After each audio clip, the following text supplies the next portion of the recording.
Welcome everyone to the Midnight Frogs podcast. Had a big delay trying to get everyone available, but a month after How I Cut Your Mother came out, we're finally able to talk about it and hang out with people and just sort of reflect on what madness that was. I'm joined as always by Yoshi. Hello, hello. And Travis. Hello. Start with some quick updates. First with the Midnight Frogs. The status on the SFA movie, Jacob and I started the script for that in May, I think, and we got some decent progress into it, but then Tiba came around. So all of June and July, we haven't worked on it at all, but I would like to get back to that. So plans for it to come out in summer have been pushed back to maybe fall or winter, but I would still like to get it out before the end of the year at least.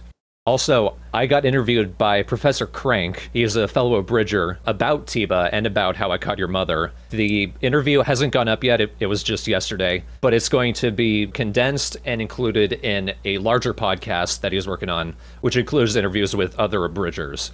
So look forward to that. I'll probably post on Twitter when that comes out, or at the very least, retweet Professor Crank when that does. And next, just quick, Strawhead, no updates. Excluding all the Let's Plays we have going on right now, I am still planning the Rune Factory 4 and Story of Seasons Let's Plays. I'm still in the process of getting those commentated. And Story of Seasons, I'm going to be recording the entire game before I do that. Rune Factory 4, a lot more people wanted that, so there's going to be more viewer interaction. Story of Seasons is going to just be at my own pace. But I've also expanded that whole dual thread into a much larger thread that will also include Harvest Moon Animal Parade, which I'm recording right now, and I'm considering a live stream LP of the Frantic Farming puzzle game, because that one doesn't take a lot of planning, and it's a bizarre little puzzle game, so look forward to a shit ton of Harvest Moon happening just sort of all at once. Don't know when, though. Do you guys have anything that you want to mention as well? I am pretty much planning what my next LP will be. My time, especially as of lately, has been rather difficult to be able to get free time, but I am still planning one, and I'm deciding, and I'll obviously use a little bit of user input on this one. I'm between Bayonetta and Yakuza, because I've wanted to do the Yakuza series forever because it's weird, dumb Japanese stuff, and Bayonetta is also weird, crazy Japanese stuff. So you won't go wrong either way, but I love both of those series, and I'd like to be able to give those a shot. For me, it's literally the opposite, where you mentioned not having time. Guess who's got time again?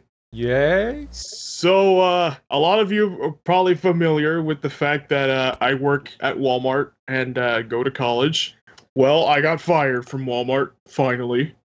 And, Finally fired. I say finally because on one hand, it's like, oh, thank God I don't have to work for there. But on the other hand, shit, that was my only money source ever. And then college was like, hey, you know that course you signed up for? Well, not enough people registered for it, so fuck you. And then they dropped it. So right now I'm just kind of sitting here with my life, just sitting like, well, I guess I have time until fall semester.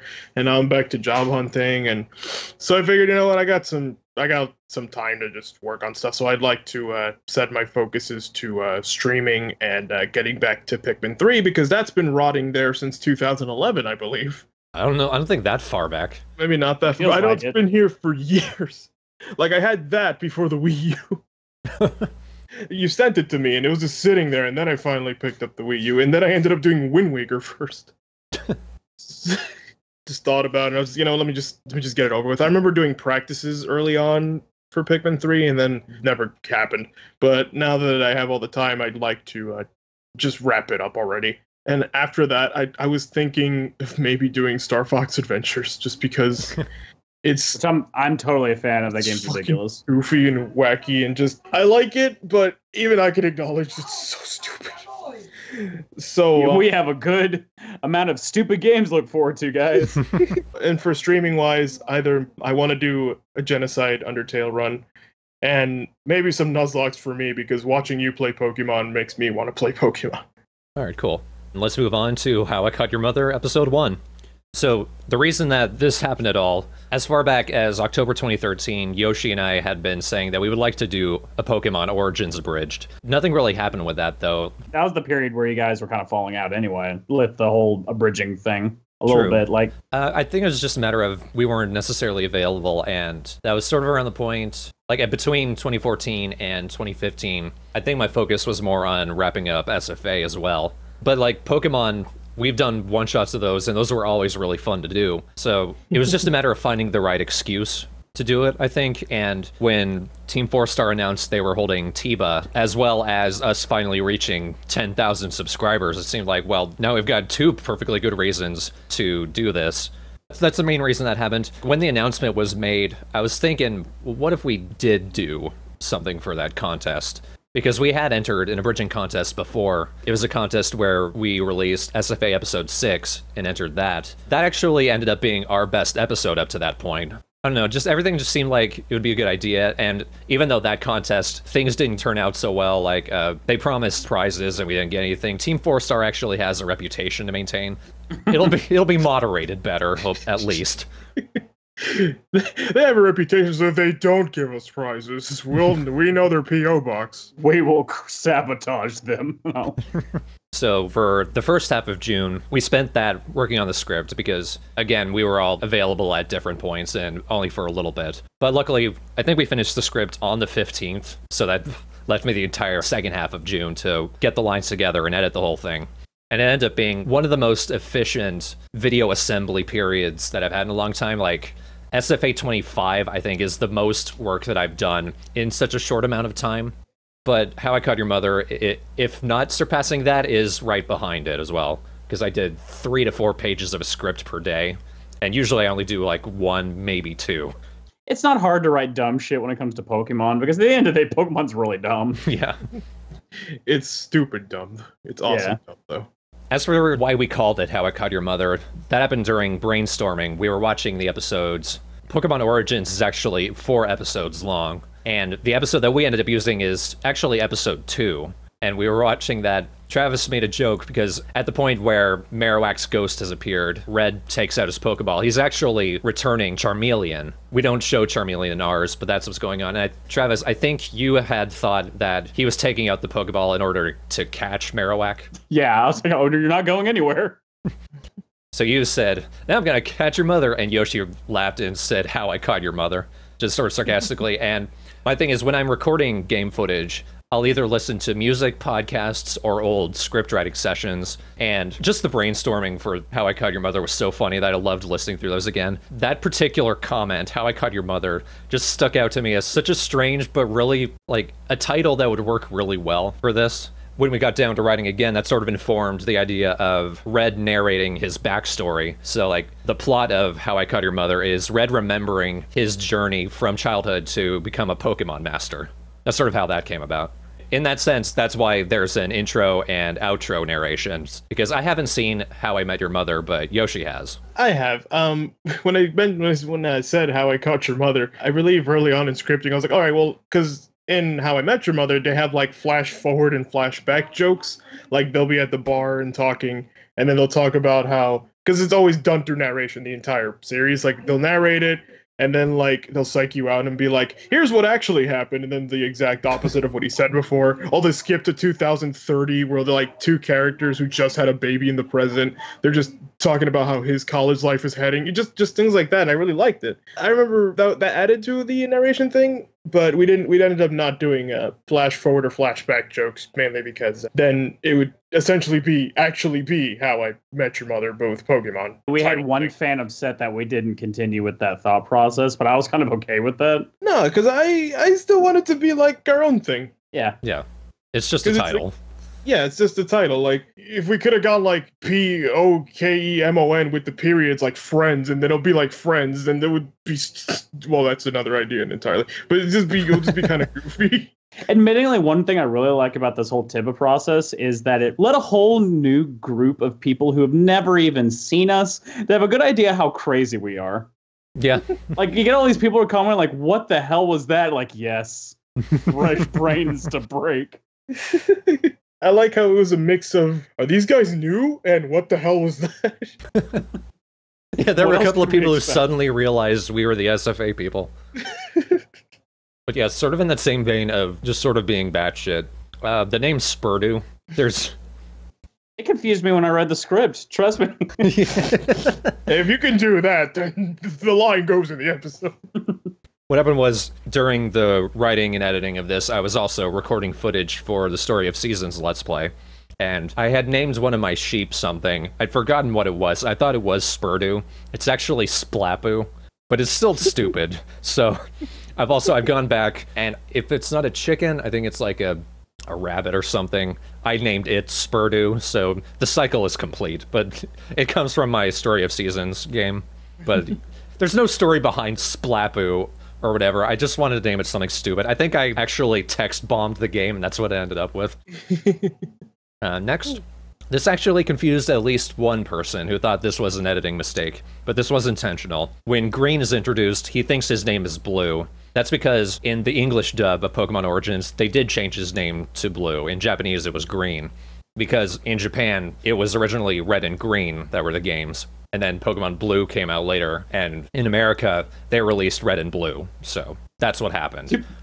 Also, to be fair, when I first made that joke, we were watching the episode, and I did say pretty much that line verbatim. Yeah, it comes from you. Thinking that his name was Blue, and just Yoshi cracked him like, it's Green, Travis. Like, oh. It was just great because like not knowing that little history of like the titles and how he eventually got Fire Red and Leaf Green. It's just Red's clearly wearing red and Green's clearly wearing green. Just haven't walked out. Blue, you think of everything. It just made it perfect. It's like, well, he's so stupid. He doesn't even know his own fucking name. There's something you just love about the Green's character, and just anytime you write those things, is someone who's just so brashly like 90s kid idiot. And that's to me who Green is. I did do him pretty much like Sonic in Davis. Very silly. Those kind of things are always great. It took 2 lines to really just solidify it. When I outbrains him, I'll be Blues. The one where I'm just like, I like this guy. I just like, I'm gonna kill myself first so I can haunt him as a guest. That was my idea with Blue. Like, he's such a dumbass that he's having an identity crisis. Like, he doesn't know what he is. I really loved Green. He was the best part of this whole thing. But next, the V is for Vampire song thing. That actually comes from Jacob. Big surprise. But during the script writing for the Sergeant Frog Abridged movie, actually. Like, we were just watching the movie, and there was a point in the movie, like, Jacob just started singing V is for Vampire, B is for Bud, that entire song. And I laughed my ass off. I didn't know at the time that he was just mocking a song from Power Man 5000. But when we put it in the script here, originally it was just, you'd be like, V is for Vampire, B is for Bud, just kind of droning, not really a song. But then when it came around to recording the lines, I had the thought, later on, the purple grunt, Sam, he mentions his parents died at the opera, and earlier on this woman comes out singing lyrics. What if she sings, and she's actually Sam's mother? So I had Lily just sort of, she did a few different takes of singing it in different styles. Like there's one she did like Liza Minnelli, which is pretty good, but it didn't work nearly as well as the one that I put in. I hope I still have the lines. If I do, I'll probably save those and include them in the gag reel. Asking Lily to ham is not a very hard prospect to do. No. I was, when I got done editing, I was amazed how long that she held that note. It goes on longer. And louder. Yeah. But, I mean, I'm pretty sure we all know by now that Lily's incredible, and she can do no wrong. Never. Okay, this next one is Travis's, but I don't think he has an explanation for it either. When Green forgets how to fall down the stairs, he lands on Red. They talk for a second, and then Green out of nowhere just says, "Gotta catch them all." That was Travis. It was a set of jokes just based on positioning. Yeah. Like, just because of where he was, it seemed appropriate. Mainly just because we came up with that reason why he even did the first place psychic doesn't work on Go, so you couldn't read my mind. And it's just one of those ones, like, you tell he's just breaking. And I don't know where I gotta catch them all necessarily, from other than it's a Pokemon reference. Well, and his mouth is right by Red's ear. Yeah. And the raspberry was just because it just cracked me up, the idea of it. Him just giving him a raspberry on the cheek. Yeah. And ironically, when it pulls away, it looks like there's a stain on Red's cheek. There is. Like, it's just this little light spot on his face. It was a good idea at the time. Just reading through that made me laugh my ass up. Next, Red's sudden lightning powers. That's another positioning thing, because he holds out his hand and he's saying, "I'm gonna kick you guys out." And Travis had the idea that he just suddenly does this DBZ blast. And I had that same idea at the same time, too. And I specifically remembered there's a section from one of my newer YouTube poops that I actually copy-pasted that effect from. There were a couple of situations where I actually used effects that were way too powerful for Vegas 11, so I had to use Vegas 13. Like, I'd just take the scene and then plop them down in the YouTube Poo project file so that I could add them, render that, and then put them back in the video. And that was one of them. When I started coming up with ideas, I noticed, especially in like episodes like this, a lot of them are like, hey, I'm going to push your editing really hard right now.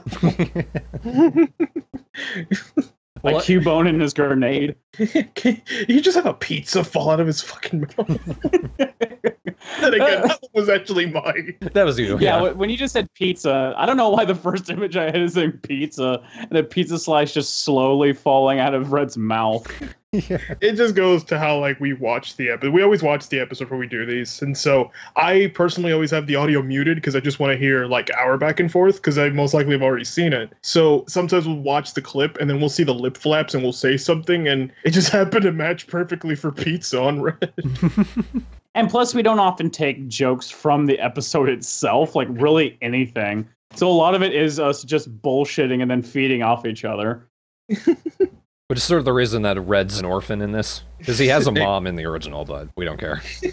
He's a professional orphan. And we started on Lavender Town because honestly, when we were going through the whole episodes, like we had the most ideas starting out of Lavender Town. Yeah. Because we did watch the whole thing, and it's just, like, all together, it's like, I think, what, an hour and a half? Yeah. It's just like, there's no way we could condense an hour and a half into 10 minutes. Maybe, but we'll have to, like, chop off so much. It's because Tiba had a 10-minute entry limit, but when we were brainstorming, we had so many ideas for each section of it. I eventually decided, let's just make it a mini-series.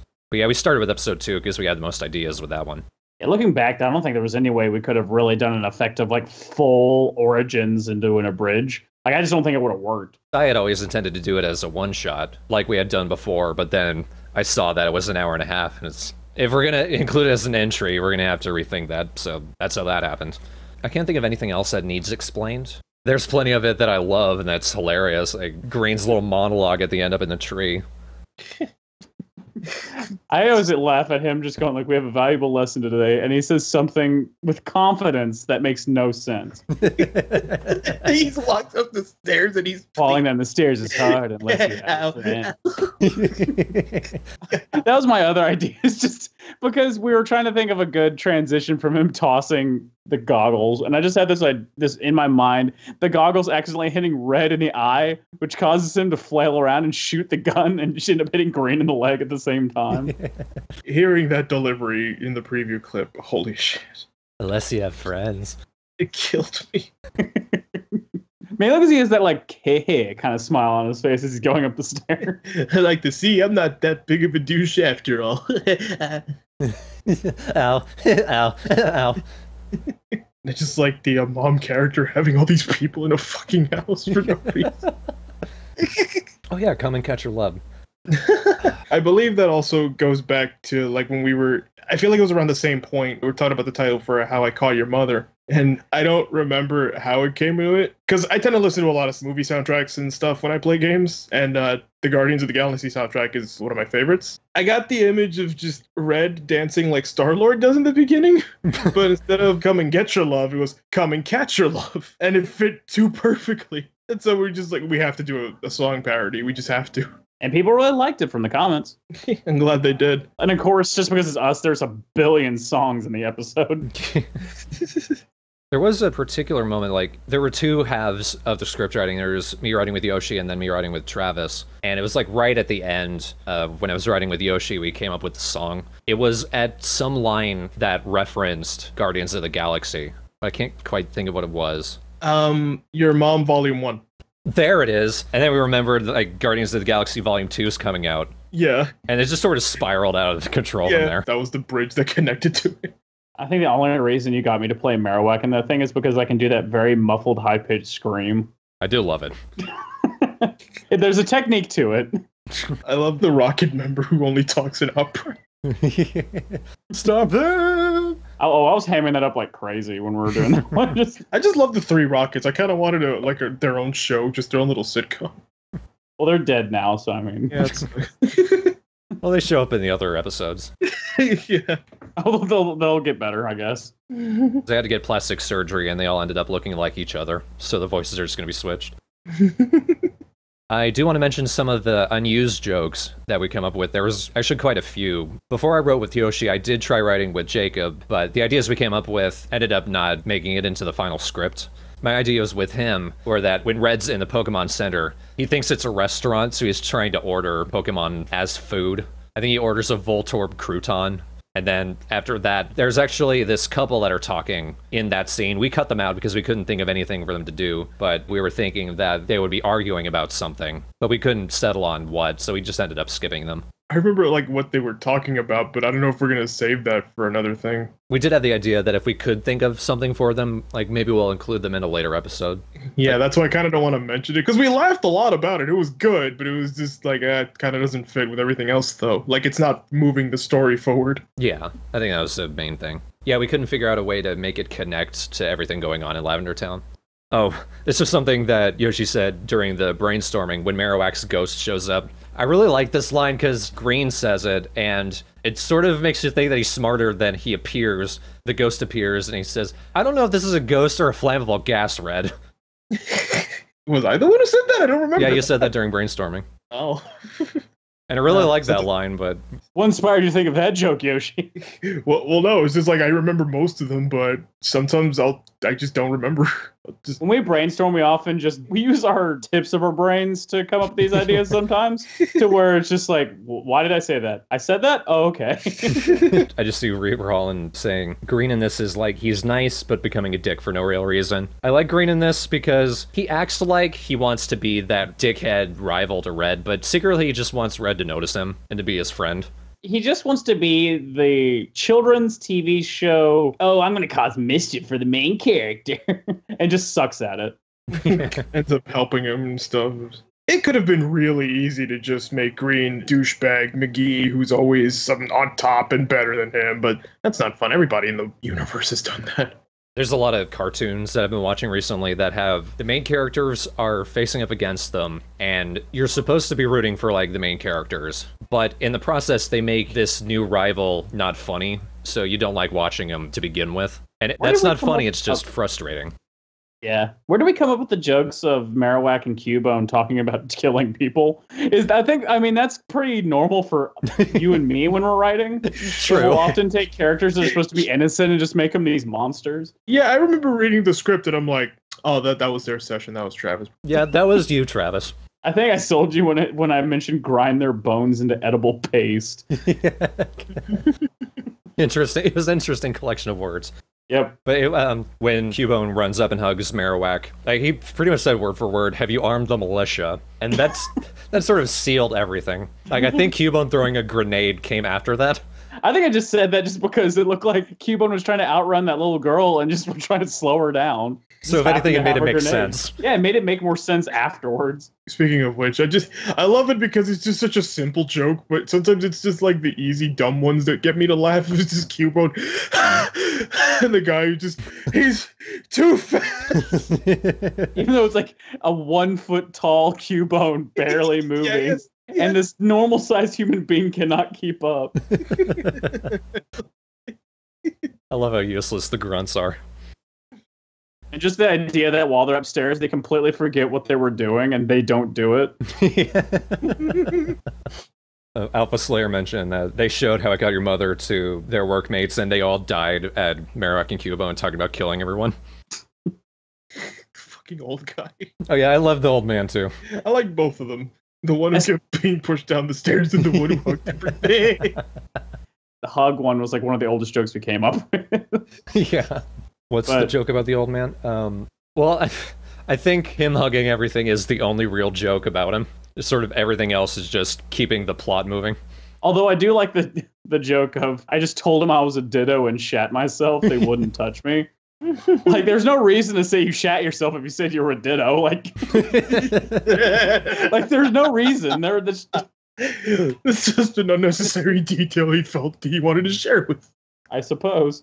It was an important reason they wouldn't touch him, all right? Just in case they didn't believe he was a ditto, he also shat himself. That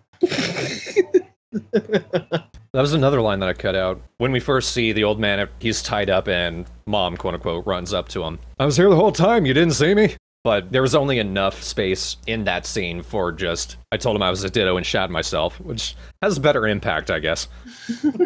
And then just after mentioning the most disgusting food on the planet, which was a vaguely Invader Zim reference, him just saying ditto just means he just shat himself again in defense.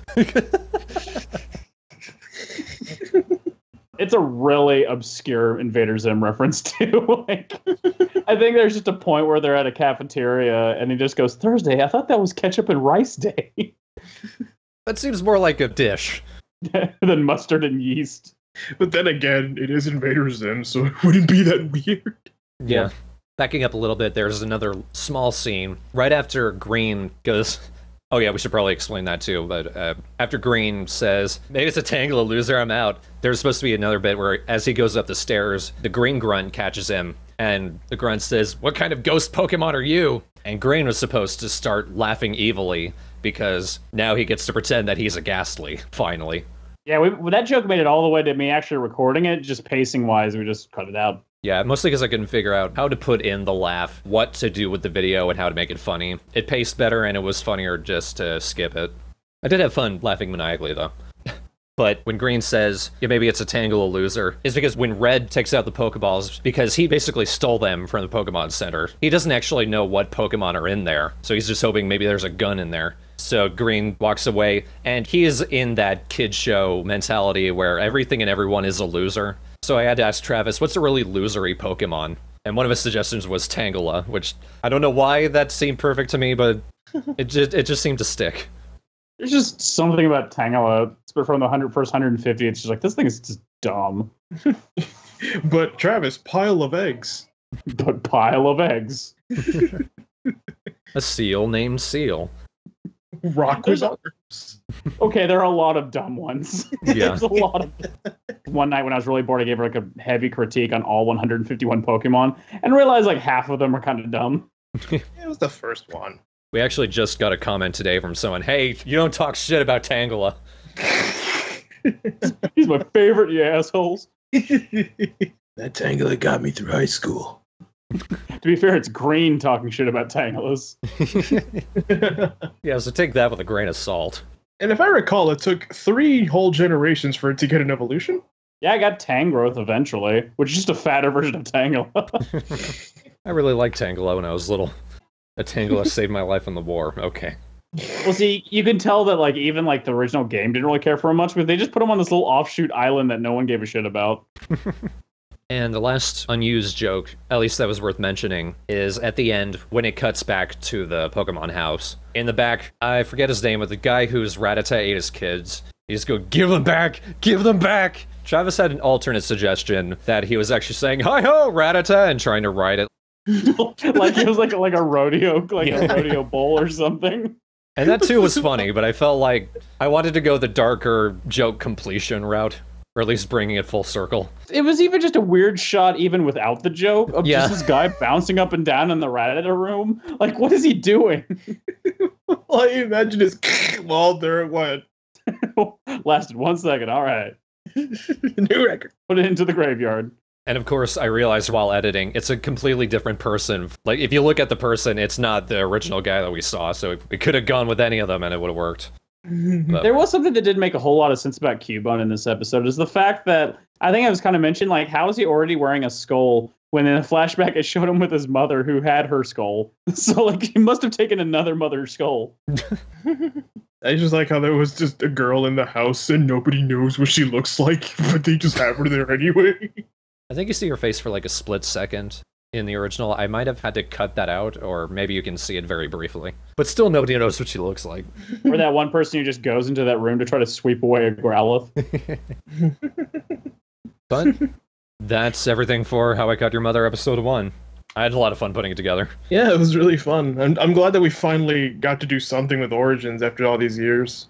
I think the fact that you guys spent so long writing for Sergeant Frog, which is honestly a very difficult series to write for, is when you get to something like this, it just seems easy. Probably. Yeah, like, scripting for these, specifically for the Pokemon ones, it usually takes like 1, 2, 3 days tops. Seems Sessions? like it. Yeah, like it's never like, oh man, I just don't know what joke I can possibly make with a Pikachu. There was one, I don't remember what it was, but there was one parody that we did that we managed to finish in one session. I don't remember which one it was. We've done a couple of them. Yeah, Sonic was like, what? I think it was Sonic. An hour? I think a couple at least. An episode 9 of SFA we did in a night. Yeah, I remember that. And I think at least one episode of Jetters we did in a night as well. Did one of the Tamer episodes? No, there's only been 2. I know one of the Tamer episodes didn't take long. I think episode 2 didn't take very long for us to do. I think we did episode 2 script in a night as well. Yeah. Because I was also listening to that script writing session, and I think it's all listed in one day. The only thing I remember from that script writing session is killing Yoshi with the jail line for Tails. Because like, wait, Janix on TV, and you wait, I thought go to jails because your voice for Tails is like more ridiculous. Well, I purposely made it sound really low. Be sure to get your parents' permission before you go to jail. I still love doing that stupid voice.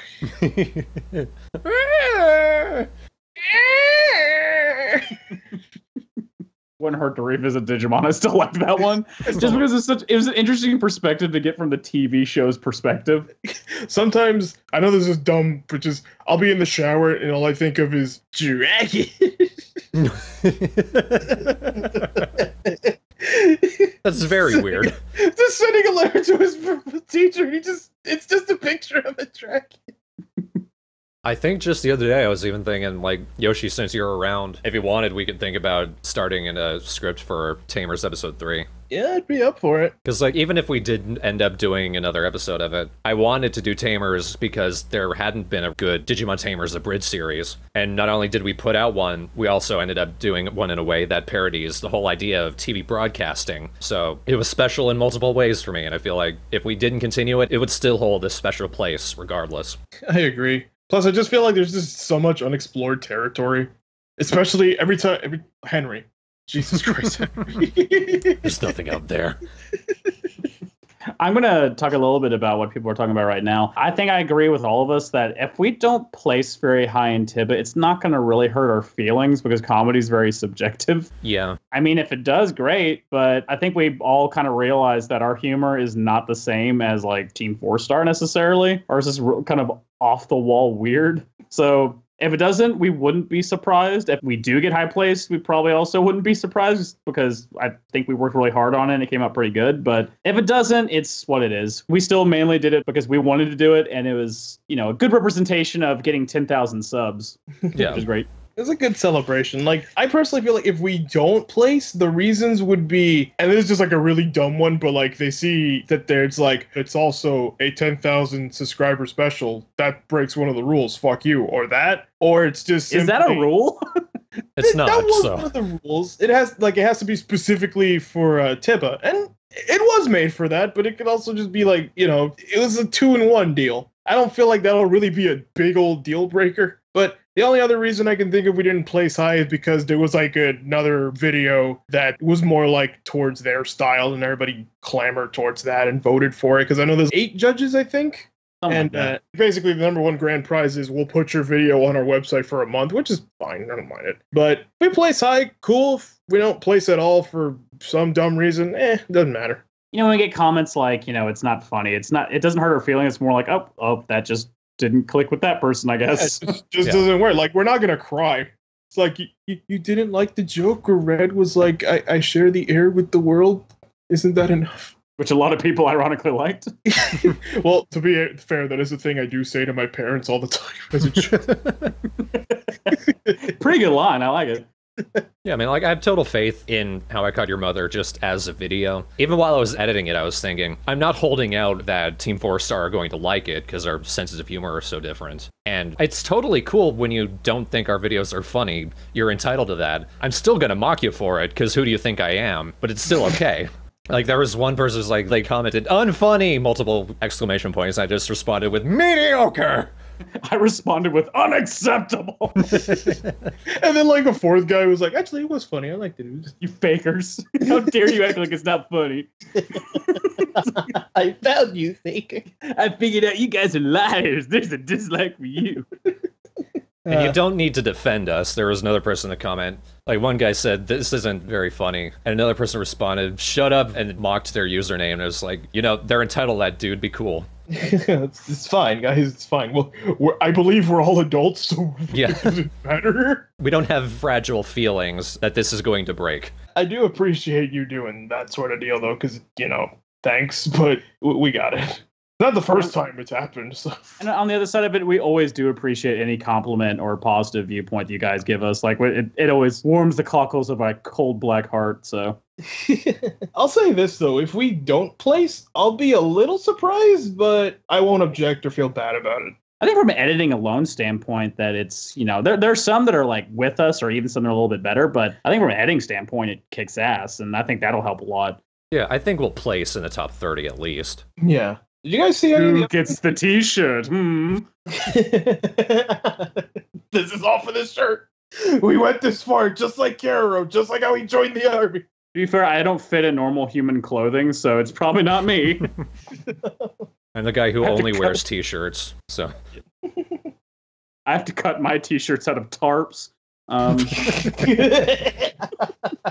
Really strange when you don't fit in houses.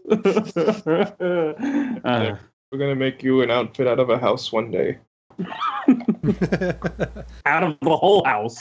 Yes. Did you guys see any of the other entries, by the way? I watched some of them, yeah. I've seen a couple. Not like a whole bunch, because just at the time I was working and stuff.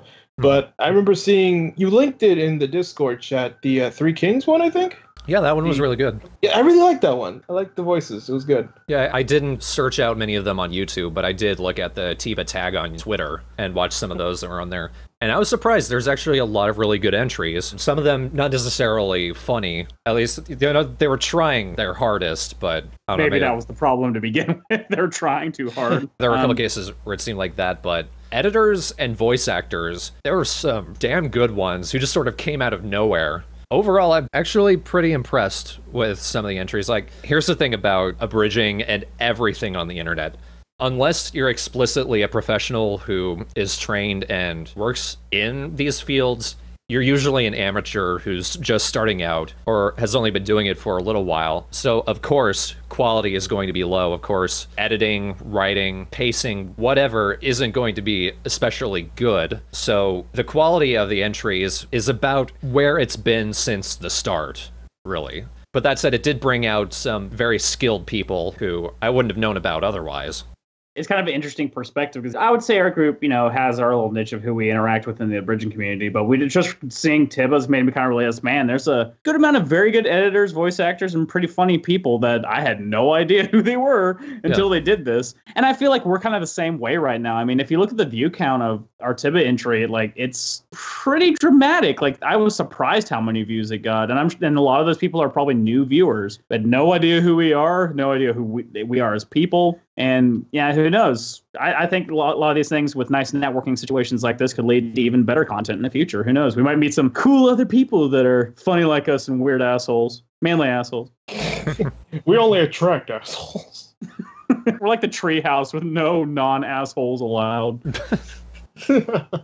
When you search up Tiva on YouTube, we're the second entry. And we have considering some of the other ones, I thought we were way behind at a point, but then whatever reason we got hit by a ton of views. We're almost at 50,000 or something like that. It's pretty silly. Yeah. On the search bar, we passed 45,000 and we passed 2,500 likes. We're one of the most viewed. We might be the second most viewed right now. No, there's a few more that are There's a Spider-Man one I saw that's out viewing us, and yeah, that's 125,000. And I think How to Be a Soul Hunter, which is #1 on the list, I think that one had more views for a while. We just passed it, but Your Lie in April Abridged, that's almost 200,000 views. But yeah, we got a lot of attention from that, which is both surprising and encouraging. Yeah. It's oh, well, if you like this one, we'll wait till the next 3. Well, it kind of makes me always laugh. And obviously it's because people don't know us. They're the ones going you new guys have a bright future. Keep it up. And it's we've been doing Sergeant Frogs in season 4 or whatever. I just like it. There was one comment that was this guy, because it's only one person apparently, this guy is molded by Purple Eyes WTF. He's the next generation. And I'm pretty sure we came out at roughly the same time. I've been seeing a couple of those. I think I've seen one of his videos. We don't have enough dubstep wub wub wub to be Purple Eyes. So, I mean... I think we started SFA long before I ever saw anything from Purple Eyes. And we never took influence from him. I don't think I've ever talked to him. Haven't seen him in public. He has never bought me groceries. I think, yeah, on the Midnight Frogs channel, I made sure to like some of the entries that I did like. These ones I do recommend. Okay. Super Mario Brothers, the Condensed Milk series from EOD, which also includes friend of the team, Emma, and stuff. She's one of the voice actors in it. Yeah, cool. You think we're batshit. They spent a good 5 hours running headfirst into a wall, and then they wrote that, I think. Also, if you guys need a good recommendation of a series, watch Emma's series, that one about the witches. Pretty fucking funny. Magical Do-Re-Mi. Yeah. That was a good one, yeah. I'm picky with humor to begin with, and that shit was cracking me up, so it's got my approval. I was in it. I was one of the... You were in it, and I loved one of your lines. So great. We're getting your beef! My beef! She told me to ham it up. It was like, okay, I have some experience in that. I kind of wish that she continue it. Or just make another one just because it's been a while. And see, I think this at least shows us that we're not afraid to go thanks for liking our stuff. Watch this other stuff too. It's really fucking funny. Yeah, I do recommend the Condensed Milk series. Actually, a surprising amount of effort put into that, because what EOD did, I think he screen capped pretty much every lip flap and character animation, because you see really old cartoons, the animation is kind of jumpy, or at least the video quality. So he did that. For the most part, the characters seem kind of stationary, but he's constantly jumping between these different frames of animation, so it's still very dynamic. There's a lot of character movement, and though the writing is very ridiculous and kind of annoying, I think Jacob put it the right way. I'm extremely annoyed, but I'm also still smiling, which is a good way to describe that. Which series is this? Super Mario Brothers, the Condensed Milk series. Oh, huh. One that I do remember seeing one of the Tibet entries, and I was just kind of blown away by its editing, was Young Justice Abridged. They did some pretty interesting stuff I haven't seen done in a Bridge series before. They were actually controlling the animations of the characters, where their eyes were going and things like that. And I was just like, all right, that's actually, they put a decent amount of effort into getting that done. I didn't think every jokes were a lot of hit and misses, but editing wise is pretty on the ball, I would say. Yeah, Dumb Justice, I do recommend that one as well. That was a good one. Another case of, if not consistently funny, excellently edited. Sort of in that same vein, Star Wrecked by Tom Andre. Is again, I don't think I saw that one. I think I did link it in the Discord chat as well. It's sort of another case of the majority of the jokes are just sex jokes. But I was especially surprised at how many Western animation abridgers came out and nailed the lip syncing. Even old animation where that wouldn't be quite as easy. Also, they took a pretty, original approach to it, taking old Hanna-Barbera-esque cartoons instead. Yeah. This one I also liked. It kind of had a problem of the best jokes were at the start, and then later on it mostly became action, and it was just sort of coasting by that point. But I did like Sonic the Abridge Hog. It's an abridging of the Sonic OVA, the first part of it. I think some of the rules might have pressured some people to making their choices, because of that 30-second, if we don't laugh in 30 seconds, well, then we just stop and you're disqualified. Right, yeah.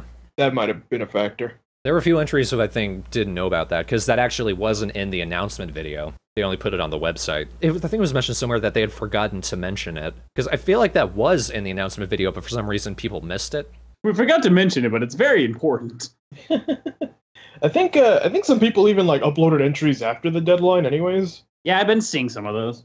I think that's just because we had to submit it to TFS through email in a download link, and then later we uploaded it to YouTube.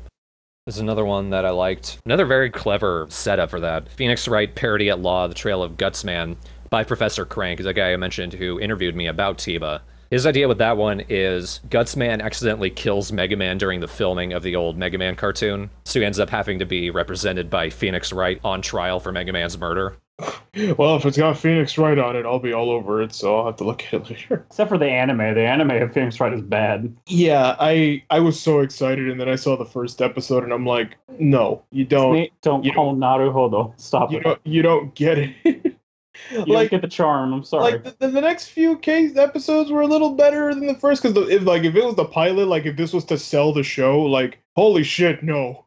I watched 3 episodes and I just went. They're doing it not the way it's when he objected him, and then Phoenix flew a million miles away. I'm like, okay, it's over the top, but not done like that. Well, this one they did pretty well because they combined the anime with the game sprites. Well, So it that's sort of okay. alternates between them. I think they only use the anime for the bit where Phoenix is talking to Gutsman. And it's not Gutsman from Mega Man, it's just this large guy who he's playing as he puts on the costume for Gutsman. Oh, I'll have to watch that one. It's a good one, I liked it. This is another one of my favorites, because it seemed like something you would see in Adult Swim. It's the Super Friends abridged. I know I linked this one in the Discord chat. It's just Lex Luthor talking to, I forget the group, but it's the big conglomerate of villains. Evil people. Yeah. Nobody's taking him seriously. He's trying to come up with a plan to take out Superman, and everyone's like, get over your obsession with Superman. It's vague. I mean, if you're using those old cartoons like that, you can't help but kind of think back to the early days of Adult Swim when they would have Space Ghost and Harvey Birdman, where they'd actually use the animation sprites to make series out of them, which I always thought was great and good use of editing. So I'm sure it uses very limited poses and very limited facial expressions to still make something good. But that one also needs like stellar voiceover. So Yeah, I think it was all one guy, but it was all still really well voice acted as well. Yeah, Legion of Doom, that's what they're called. Also, Romance of the Three Kingdoms abridged. Another really well voice acted, and sort of seems like he's making his own story out of it. that one seemed interesting. Like it didn't always click with me, but sometimes it did. Like it was. Sometimes I was watching like, is this really a bridging or are these the actual lines from the episode? Because according to the description, it's like an obscure anime. So I feel like it's I didn't know they had an anime of that. So it's most likely like a mix of the old thing and him just making his own thing. But my absolute favorite entry is Panic at the Hakusho by Mr. Buddy VA. An impressive amount of effort went into that. He kind of has the same problem editing that a lot of other abridgers do, where every time they say anything, their mouth closes constantly. Like, nobody figures out that your mouth stays open while you're talking. But other than that, the writing was hilarious. Fucking Kuwabara is single-handedly one of the funniest things to ever come out of Tiba, because he's the complete dumbass who doesn't really care what's going on around him. He's just having his own fun. I'm gonna have to watch a lot of these. Some of these I watched about halfway through. Like I need to give them all a chance, I think. There was one I saw from beginning to end and it had a lot of views, and I thought, forget what it was though. Something about a piano and they were like judging it. I think the thumbnail has like, Yeah, I saw that. I kind of had the same feeling, but it's like that was all right. like it wasn't bad. It was edited well, and I did like the rap he did at the end, but only because he started crying when he finished the song. And there are a few like that. But again, humor's subjective. So if a lot of Right. people are viewing it, it probably means that a lot of people like it. they just connected with people. But to me, it's just me being curious. Like, this one has a lot of views. Is it that good? And then you see it, and it's like, oh, okay, I can see why people like it. There was one Sonic X entry which seemed almost exactly like Shady Vox's Sonic X parody. Or if anything, it seemed to be like doing the same thing where in between whatever Sonic was doing, the robots were talking to each other.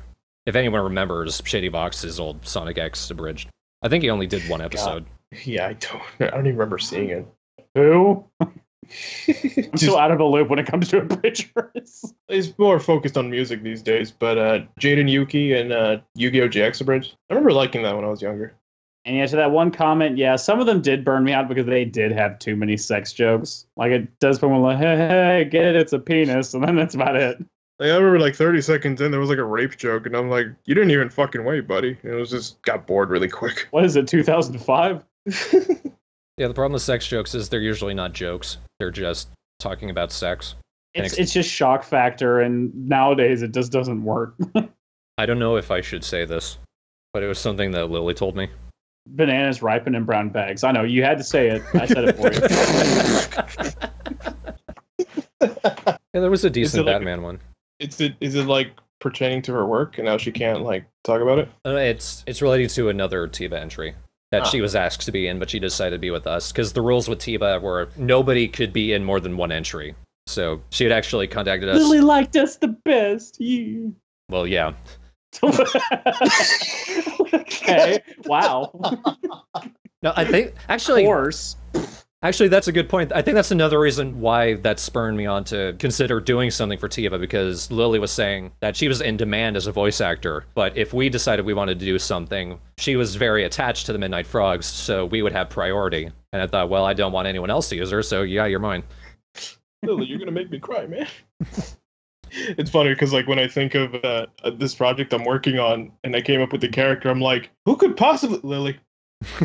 Just mannerisms and everything. I'm like, oh, she's got the accent too. She could just Lily, please. I'm going to say it anyway, because I don't think he watches these, but she was actually asked to be in Big Al 2K6's Fist of the North Star Abridged. And after it came out, she came to me and said, I'm glad you asked me to be in yours. Oh my gosh. We see one viewer disappear from the chat and we go, oh no! I didn't know he still made videos. He still does? Yeah. Just not on YouTube, or he's back on YouTube? Or... He's been on YouTube for a long time. It's just, he doesn't really have that much of an audience like he used to. Ranting isn't as big a thing as it used to be. Yeah, I remember that was a big deal back then. I don't think he really does rants much anymore anyway. I don't know, I haven't really checked. But I actually remember back when I actually talked to him, this would have been like 2009 at the latest. He had actually wanted to do a Fist of the North Star Abridged, but I'm surprised it took him that long to actually follow through on it. I guess it might have been another case of, well, it seems like a good excuse, might as well finally do it. I'm excited to see the results for this. Yeah, they're going to count down the results throughout September. September? Jesus. That's a long time to I mean, I assume they have a lot of videos, but I can't imagine they have so many to take that long, but, you know. I thought it was going to be like, oh, by the end of August or something, but all right. Well, I think it's a case of they're actually going to count them down one per day throughout September. Oh, okay. And they probably wanted to spend at least a couple of months making very sure that they know which ones they liked. Would we be interested in doing it again if TIBA turned out to be a yearly thing? Not if it was another case of you have to do a new series. Like, it couldn't be an episode of an existing series, which was another one of the rules for it. If it does become a yearly thing, I want one of their rules to be, all right, you take a crack at one of our shows. Yeah, you had a problem with that rule, didn't you? Yeah, that was the thing. Like, I get it, but at the same time, it was a mix of, okay, don't pander to us, and also, these are our shows. You can't possibly ever fucking do a parody. You know, like, hey, maybe next year they're like, you guys do Dragon Ball Z, or you guys do Yu-Gi-Oh! Because I get why they did it. And they explained that it was because they didn't want people to pander, like, oh, here's a Dragon Ball Z, here's half your jokes in your video. You know, like, I get that. But it would also just like, oh, automatic disqualification. Because I couldn't help but think on one side of my brain, it was like, are you like really protective about it? Because not only did they say you can't do a Dragon Ball Z, you can't do any version of any of those shows. Like, you can't possibly do Dragon Ball, you can't do GT, can't do any of that. Wouldn't that disqualify Hakusho, though? Because Lanny did Hakusho. I don't know if it was listed, but then again, I saw like a lot of Hakusho entries, so I guess he didn't mind it. I just think that's kind of limits what you can do. And, you know, you need some restrictions, but if all these entries came out and all these voice actors and editors came out of nowhere, super, like, you know, they're pretty, hey, there you got some talent here. Like, wouldn't you want to see them take a crack at Dragon Ball? So just like 5 jillion episodes you can use? Plus, if the main issue with it is that we don't want people pandering to our jokes and trying to make another one of ours, okay, maybe they're not good enough to do it, and that could be an elimination point. But don't tell people not to do it at all. If they're pandering to it, they're probably not writing good stuff anyway. And I think they also said that, like, you could do Kingdom Hearts, but you couldn't have any of the Final Fantasy characters show up because of that Final Fantasy thing they're doing. So it's like, okay, so you want me to use Kingdom Hearts, but you want me to use 25% of Kingdom Hearts. Even though it's more like just, like, Disney and stuff. But sometimes, like, the other characters, like, I'm important now. And you're like, great. You just have to glue Goofy's head onto Cloud Strife's body whenever he shows up. Still, I kind of got it, but it just kind of irked me a bit. Because it's like, I don't know if you're just doing this like, yeah, only we could do it. Or it's just like, I don't know why I like that voice, because I don't know any human in the world that ever just is like, me, I'm going to get you one. I don't know, but I feel like their heart's in the right place, though, when they do the rules. It's just bothered me a bit. Maybe next year they'll ease up on it. Or have it be even harder. 15 seconds to make us laugh. Well, see, I think that 30 seconds is a little too short. They should have had 1 minute. Yeah, it's 30 because there's some series. I mean, not all series hit with a punchline super fast from the very beginning. It takes sometimes you have to build up to a joke to hit the punchline. So I think 30 seconds is a little short. They should have done a minute. I think that was very much a case of, look, we know which entries here are not going to win. At least give us a reason to skip them early on. But there were a few entries I saw which they got all right eventually, but it did take time for you to figure out who the characters are, what the setting is, and once you've got that down, now you can sort of get laughs out of them. And there were a few entries who they spent more time on an intro than they did getting to a joke. I think I saw one where like it was like a 5-minute episode and 3 minutes of it was a song parody. I was like, this is not going to turn out well. Well, I give him points for trying something different. But it was just like the fact that it was like there was an opening that was 30 seconds, a song parody that was 3, and they ended the episode at like a minute and then had ending credits. I was like, the pacing's atrocious. After the song, my name is Lincoln. Credits roll. Come and catch your love. Oh, don't use other people's. Fargo says, I think Kaiser said they'd make an exception if they could get interested within 30 seconds. See, that's fair because the interest can be judged on a lot of things. There's setup, and you can't always do that in 30 seconds. I also heard that the timer doesn't start if you start with the following is a fan-based parody, blah, blah, blah, we Right. don't own it, that sort of deal. Like, they don't count it. It's when the episode actually starts, so I kind of get what they mean. I guess I thought about it because for our episode, for example, we only really have one setup and hit joke that 30 seconds. It's the narration leading to talking about getting those Pokemon. And that takes exactly 30 seconds. So like, what does that tell? Oh, if they don't laugh at that joke, then it's over? Like, that doesn't seem right. There was one guy who watched the episode and he thought like that was the only good joke. Yeah, I saw that. I thought the rest of it was going to be How I Catch Your Mother-esque, and it wasn't. I remember that was one of the critiques. Oh no, this is someone else, but yeah. I guess there are 2 people then. Yeah, I remember that. It wasn't in the comments, it was on another website. Where the true haters congregate now. I mean, even though it's called How I Caught Your Mother, like, there was no How I Caught Your Mother-esque opening. Like, it wasn't a series of photographs and people going, ba ba ba ba ba ba ba ba, you know? Yeah, I have no concept of this show. Once got hit by the train, I feel like that kind of set up, oh, this is different. Fire Brian asks, speaking of that intro narration, what is it with Yoshi's characters in Pokemon getting hit by trains?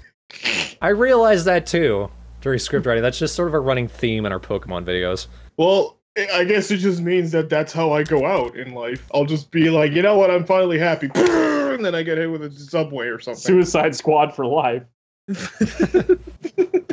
I don't know. That's just a silly coincidence. It's kind of how the numbers 4 and 9 appear for us frequently. Then it just kind of got to the point to where I started incorporating those numbers. Like, I don't fucking work for Walmart anymore. So, like, my sign-in number password would be 4949. And when I worked at BJ's, 4949 was also my passcode. See, the thing about the numbers 4 and 9, the only reason that became such a running gag is because it kept showing up in our personal lives as well. Mm-hmm.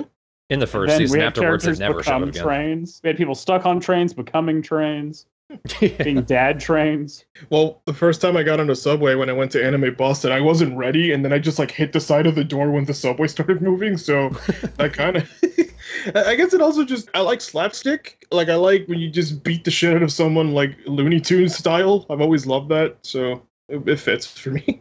You know what I just realized? We haven't done any commentaries for SFA Season 3 or for Mystery Dungeon Fire Red. Oh, shit. Because we got a lot How of we gotten away with this travesty for so long? Oh, right. We only did up to Season 2, I remember now. I think it's mostly because a lot of Season 3 was written without you guys. So I'll just be sitting there, yeah, that was a good joke. I helped with some of them, I think. A few of them, yeah. I lost track a long time ago. I'll probably do most of it with Jacob, though, since at least the last several episodes were written mostly with them. Don't let him get away with his Jacob language during this thing. Look, when the Jacob Dictionary comes out, it'll be better for you. There is no dictionary, that's the problem. Oh, shit. Oh, that's my phone. Hang on. Oh. Could you come in for a shift at Walmart? Hi, honey. How are you doing? Hi, Walmart. I'm sorry. It's just I'm currently in a podcast and I was talking about Walmart and Travis was like, oh, there's Walmart right there. Hi, honey. Hi, Walmart. Oh my God. Say hi. Say hi to the guys. Hello through the phone, through the mic. They hung up. I'm sorry. I'll call them back. I'll call them back after we're done. Talk about Walmart customer service being bad. Gee, hang up on you. So, that was my wife. Ask us what centuries we hated. I don't remember. Well, I do remember one. But I'm not going to talk about it unless you ask. You guys ever have, like, an idea for, like, to doing a bridge, but then you, like, don't really follow up with it? I know nobody asked it, but I was just remembering some of the old ideas I had for bridges. Oh, we've had a few, yeah. Yeah. I think before SFA started, I'd wanted to do an Azumanga Daioh abridged. But I remember there was already one that existed. Yeah, I think that was part of the reason I didn't do it. I remember at one point when I started playing Professor Layton games, and I remember they have anime movies. I'm like, oh, we could probably do like a jokey Professor Layton thing, and Thorne's got the British voice going on or something. We could figure something out. Well, everybody's fucking British in that game. I would need to practice really hard at that. I may be an Anglophile, but I cannot do a British accent well. It'd be a bunch of regional accent jokes that only British people would get. Gotta open a new niche. I guess. Fargo asks, what was that particular entry you hated? I think I talked about it. The 3-minute musical to 1 minute outro and 1 minute intro and like 30 seconds of talking. I was like, this is the worst pacing I've ever seen. Just because I think it's a little uncouth. I'm not going to tell you what it is, but... Yeah, that would be kind of mean-spirited. But the one I can think of offhand, I think it got a decent amount of exposure, but the entire thing was just a bunch of half-thought-out sex jokes. And having done a series that did that for at least 2 straight episodes, that shit is just so not interesting anymore. I didn't see any entries that I hated. I either saw ones that I'm like, hey, this is pretty good, or that was okay. I never saw one where it was like, oh, just stop. Oh, also, hi, Code. Hey, Code. You didn't take part in any entries, did you? Fire Brian? No. But I wish I did. Travis, have you heard about Peter Chimera's new book of erotica? That's not real, is it? Oh, Code did 2 lines for a new group. Would you like to promote them? We've been promoting a bunch of series anyway. Yeah, we pasted some of the entries here. Paste the one you were in. I do know what you look like, Code. I've seen a picture of you, so haha! Yeah, I was in a podcast with you. You had your webcam on, and you hated it. So there. I vaguely remember that, but I'll just say I forgot for their sake. It was a dinosaur pajama thing, but I referred to it as a chicken. It was a hoodie with spikes. Oh. Reaper asks, so in Pikmin 3, will you show off any DLC? Maybe. I'm still thinking about it. Mainly because you have to pay for it. And it's like, do I really want to spend $10 to show like 3 seconds of footage for Pikmin 3? We have Patreon specifically for that. I know, but I can only think of like having one, because they're mainly just like, get the thing and you did it. Like, it doesn't really add much to the plot or nothing. The only interesting one I'd say is probably the one where you play as Olimar and you save Louis, and then you could play with Olimar and Louis again, but that's about it. There are some bloopers that I remember. The only one I remember specifically is like one we actually used in the episode. When I hit that extremely high note as Marowak. Oh yeah, that was actually a blooper, but I liked it better. Yeah, there will be How I Got Your Mother. There'll be a gag reel for that, but I'm probably going to wait until after we've done all 4 episodes. Yeah, I don't remember having any notable ones so far. Also, if I'm going to do Yakuza, I'm probably not going to do Yakuza 1 and 2, because that'd require me to go crazy finagling and tracking down those old games. What I will do, though, is that each of the games, just because they have such ridiculous, convoluted plots, is that they give you these moments called reminiscence, which show you how, like, what happened in the first and the second one. So you can just watch a video package of it. I will, if I do it, probably do part 3 and part 4, and then also part 5 as well, if people like it. Which I like it because it's really weird, stupid, ridiculous. It has a lot in common with Sleeping Dogs. It's just more Japanese. Sleeping Dog says dignity. Sure. To an extent, I guess. I don't think you're fooling anyone with that one. In comparison. I suppose. Sleeping Dog says more dignity then. Put in the qualifier. I still have flashbacks to Wei Shen jumping over the railing, falling, tripping on gravity, and rolling on the beach. Or him karate kicking a window and karate kicking a bus. And bus driver. And then, like, cutting 2 episodes later, the bus driver sees Wei Shen, and he's like, oh, no, not this time. Fuck that. Or the one where I karate kick in the middle of the group and go, hey, guys, you gotta get out of here. Karate kick people having a conversation. Oh, yeah, so... The one where I kept on getting hit by a car waiting in the highway, and I kept on being talked to like it was normal because I was trying to catch a car. By Jackie. Jackie was just talking to me, and then I turned the camera and there's a car just parked right there.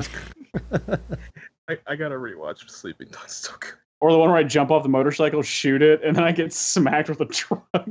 But it's great because you jump in the air, go in slow motion. You're back because you're wearing only like pants, like no shirt. So it's just your back is just against the street, and you blow up the motorcycle. You stand up, and like anytime he gets off the motorcycle, he takes off the helmet. But thank God, because he's turned around. He falls in his ass. I get back up and throw the helmet off. Yeah, I do need to start actually making LP highlight reels. Because I think Sleeping It's Dogs would have the good idea. longest one. Yeah, it would. I think the only DLC that was kind of weak was the Ghost one, but it was still good. It had more promise than it delivered. Yeah, just like on fucking concept alone. So Wei Shen fights ghosts. Okay. We had more fun. We had more fun with the serious one because he kept on doing things like a jungle cat. I see you, Dakota. Everybody say hi to Dakota. Dakota, you can talk to us, you know. They felt bad because they called me. You don't have to feel bad. We're just shooting the shit right now. We're talking about sleeping dogs again. Yes, you are. I did rewatch that one scene where that one guy's like, "You think you can make it out of that door?" And before he can finish the sentence, I smash my way through, and he goes, "Oh shit!" He fucking puts on a doctor's uniform and he goes to a safe and he opens it. Another successful operation for Dr. Wei Shen. Or when I'm driving to the date. And then in the cutscene, your crashed car is there in the Or fountain. the one where I lose the audio and my car flips upside down off a ramp, and then a guy runs up to my car and climbs into it upside down. Oh, yeah. Yellow geek. There was one part, like right at the end of the Zodiac tournament. Like we're joking that King is driving alongside, or he's running alongside Wei as they're going that obstacle course, and the Drunken Master is dropping these flashes or whatever. Travis, you said, "Oof!" right at the moment that you're joking that King gets hit by something, but you did it right as Wei did it. So like it was perfect timing. That kills me every time I see it. Yeah, and he falls off the cliff, and then like the group of singing ladies behind him jump off the cliff with him. He's swimming with dolphins. Or when I'm singing karaoke terribly, and it's like, that was pretty good. What was your guys' favorite? Or I should ask the audience here, what was your favorite Let's Play that we did? We should do more like those. And then we'll get certain people like, "Oh, I don't watch your shit." Remember Midnight Frogs? What are you talking about? Probably my favorite reaction from Yoshi in that Let's Play is right after Travis jumps off this ledge and dies. This was like right after Winston dies. You say, "Hey, you really are Winston." And Yoshi, you were going to say something, but then you just start laughing and clapping. The return of Jabrooklyn. It does need to happen. We really do need to get back to Jabrooklyn. I need to get a PS4 again, and then I can do it. Isn't it available on PC too, though? Yeah, I never had much luck capturing. But we need those high-res PS4 graphics. I know, fancy control. I've already paid for it with that one. I paid for that fucking game. A lot of people are saying Last of Sleeping Us. Dogs and The Last of Us. The Last of Us. The game that shouldn't have been nearly as funny as it became. Fail. I mean, God, the conversations we had after the first episode about the watch, just of Joel trying to handle it, was just the pauses alone. I could just hear Yoshi dying in the background. It was more of like, I've heard a lot about this Last of Us game, and I hear it's really good. Let me try to make as many jokes as I can. Let me figure out how to ruin this. I do need to rewatch that. That was a great LP. The Joel. Still a big fan of Sky. The Joel. I had a lot of fun doing Skies of Arcadia as well. Oh yeah, it's up I there. think it as had a one good of our combination best. of. I think it has a good combination of humor and info. I feel like all of them do, but especially in story-driven ones or ones where not a lot of new mechanics show up, we start going away from the informative because there's not much more information to give. Sleeping Dogs was one of them. It became so stupid. Like, what am I supposed to say? Out if a boyfriend had a ton of information about it. Now, we can either go to lunch or go to math, or we could go to the music class again. Music It's class. funny how the entire conversation became two Joey Wheelers talking to each other. Who needs brains when you got brains? When you've got Bran. That was probably the first live one we've done where we had to stop because I was literally tired of laughing. we did, I remember. We had like, I think, roughly 2 hours of recording. Something like that. We just cut like some parts out, but like my jaw, holy shit, it hurt so much.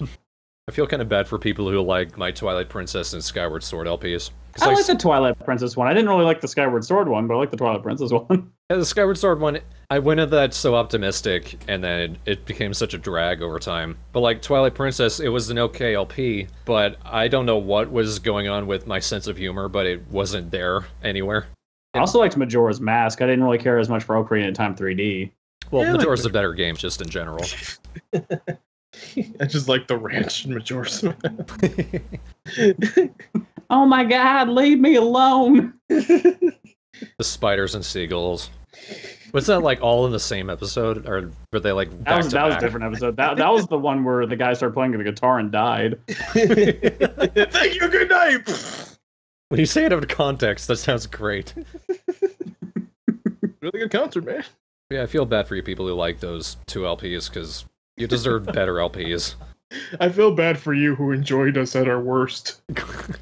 Well, I mean, I guess if you enjoyed it, I should just feel bad for myself. I feel bad for you, son. I do appreciate it, guys. Especially me, since I'm like so anal about my footage. Just like, I could do that better, but I think I was too good at this moment. Punch Out. And then there's me who just like, that's good enough. Like, I died again. Oh well. Punch-Out is one of our high points, though. Still the only gold thread we've gotten on SA. Have you looked at the views on that recently? Yeah, like, it's really weird. The most viewed video that we've got is the first episode of Harvest Moon, Hero of Leaf Valley. But after that, every episode of Punch-Out is, like, has the most views on the channel. I felt worried about, like, when we did the World BA and S, because it was just like, these are the same, but the fights are, like, only a little different. What the fuck do I do? Super Punch Out? I wouldn't mind doing that. I feel like that one's going to be way shorter, though, because the fights, if you do it really quick, it's like, what? I think a speed run of that is like 10, 20 minutes. It's like old classic Punch-Out you can do really fast, which is why I was glad for the Wii version, because they have all the transitions and, like, you get to see, like, background stuff for the characters, so it's not just you fight some guy. Like, okay, he has his own background and country, and, you know, he speaks his own language, and that's cool. That's why I was so let down when Reggie put that fucking picture of himself in the Punch-Out uniform right before E3, and I'm like, they're not gonna do another fucking Punch-Out, right? And they didn't. It was like, ruin my dreams again. Okay. It hit that same note that the Crash Bandicoot thing did this last E3. It was started freaking out. Yeah, oh my god, Crash Bandicoot! We're re-releasing it. They said they're remaking it. They're redoing them, so it's not that bad. But just hearing the others going like, yeah, then. I mean, if it was Spyro, I would have lost my shit. We brought back Spyro! In a kart racer! Oh. But I know that Spyro's stuck in Skylander's hell, and he's never going to escape it because that's actually successful. Also, we forgot to mention something on the podcast. What's that? Happy birthday, you asshole. Oh. Happy birthday to you. Asshole. Happy birthday, you asshole. Oh, thank you, Code. I am now 25 today. I'm For a quarter life century. crisis. Oh, I've been going through that for the last 5 years. Holy, holy. That's another Let's Play I don't always know how to feel about, because there's parts I love about and parts I don't, and that's the Ni no Kuni one. Yeah. I think there's some parts that we did really well, and then other parts I'm just like, it's Ni no Kuni. It's because I think it was another case of we went into it more optimistic than we came out of it. I think you did. Like, I came in, I knew what I was expecting. Yeah, probably. I beat that, and I was just like, ugh. I hear there's a Ni no Kuni too. Yeah. And I find it funny that the Ni no Kuni trailer gives away the entire plot. Well, I guess that's to let people know that there is one this time. Hi. Doesn't mean there's good writing, though. Hi. We'll find out. Rather, everyone else will find out, and then I'll learn secondhand. Despite the fact that everyone keeps on telling us that we need to do it. No, everyone keeps asking us if we know. Oh, that's fair. Do you know it exists? What? I kind of get where he said kind of puttered out, but I feel like it was just more like a... Once you get like to part 40, you're just like, yeah, we get the point.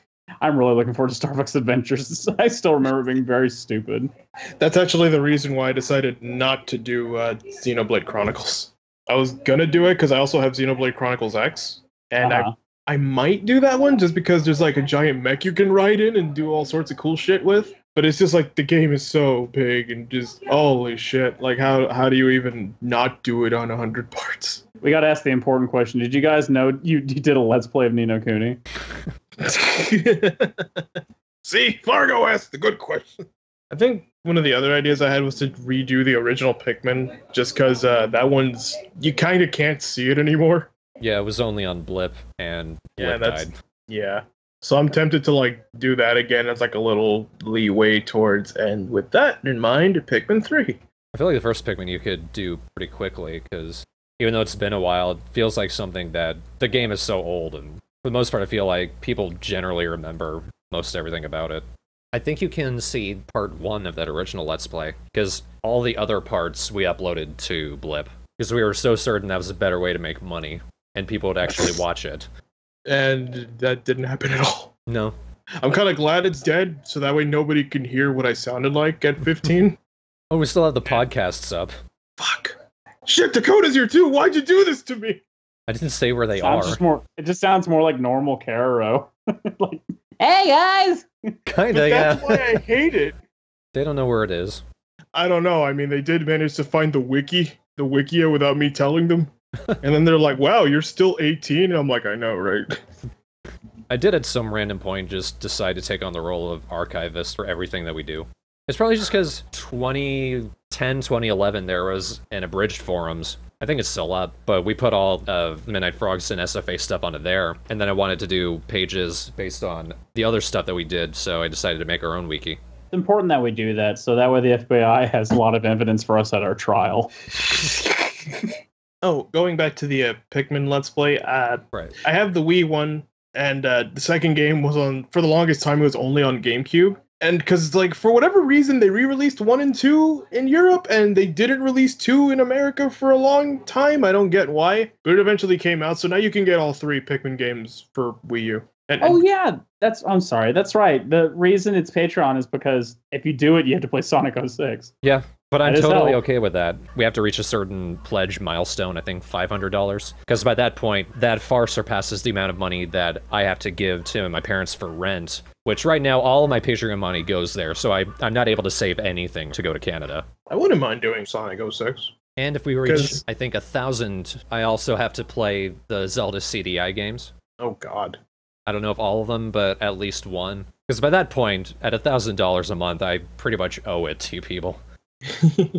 I remember I was originally gonna do like one for Sonic Boom, but it's just the game is so boring just watching it. It's just not fun. It's not even like Sonic 06 is so bad that it's good, where Sonic Boom is so bland that it's just empty and boring. And even speedruns of Sonic Boom are boring. Like, even if you see a speedrun with the Knuckles glitch, you just keep hearing the pause noise and like the fucking screen flash. It's just not enjoyable. Like, I actually had to stop watching it because it was like I got 10 minutes in and I'm like, I can't do this anymore. I like how at the SGDQ speedrun of Sonic 06 that they did, at the start they said, when it comes to speedrunning, Sonic 06 is actually very tight and consistent. So of course near the end they come across a glitch they'd never seen before. Oh yeah, where he's just spinning in the air. I saw that one. That was good. I will probably use some speedrun tactics, but I know it won't be 100% LP. I'm not going after all of the emblems. I don't think they do anything anyway. God, no. Even like beating all the stories is like, oh, that's a pretty big challenge. Mm. Oh, I love the Pepsi Man run at HGQ. I should watch that. SGDQ. That was so good. Because they just had a dude dressed up as Pepsi Man and everybody's just Pepsi, Pepsi, Pepsi.